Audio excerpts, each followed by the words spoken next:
Chapitre 3. Contrôle d'une dérivée avec la calculatrice. On considère la fonction f définie et dérivable sur r par f de x égale -2 sur x carré plus 1, calcule f' de x puis f' de 2, et on utilisera donc la calculatrice pour valider les résultats. Rappel sur la dérivée de 1 sur v, si le v est dérivable sur i et v de x différent de 0 sur i, 1 sur v est dérivable sur i, et la dérivée de 1 sur v est moins v' sur v carré. Méthode. On met en évidence donc 1 sur v dans l'expression de f. On pose v de x et on calcule v' de x. Et on applique la formule pour calculer f' de x. A noter qu'éventuellement dans tous les cas, on peut utiliser aussi la formule u sur v avec u sur v' égale u'v moins uv' sur v carré en posant u de x égale -2 et v de x égale x carré plus 1. Et dans ce cas, u' de x est égal à 0. Ce n'est pas faux, mais complique inutilement les calculs puisque ici, le numérateur est une constante.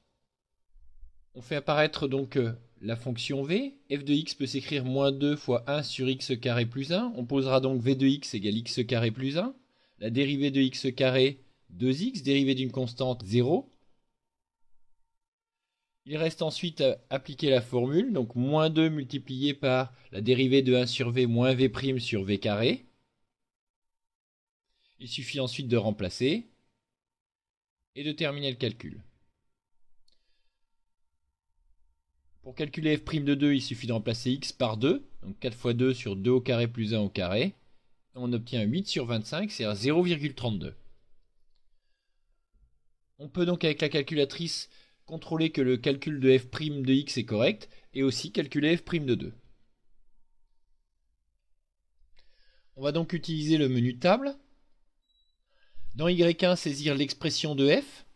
Dans y2, saisir l'expression de f' que l'on a obtenue par le calcul.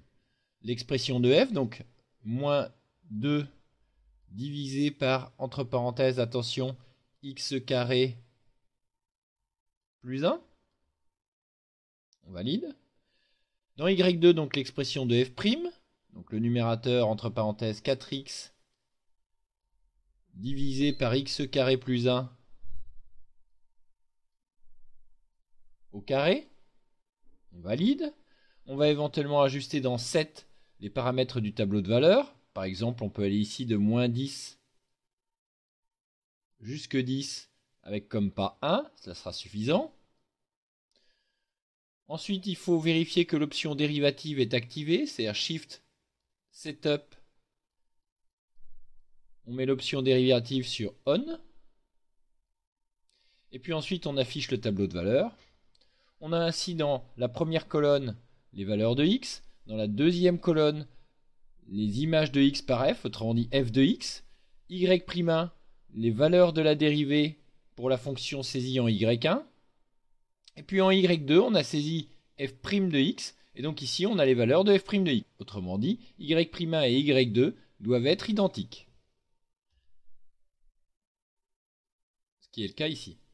On peut toujours ajouter une valeur dans le tableau de valeurs, il suffit alors de se placer sur la colonne x, de saisir 2, exe, et cette valeur s'ajoute dans le tableau. On a ainsi donc f' de 2 égale 0,32, c'est ce que l'on avait obtenu par le calcul.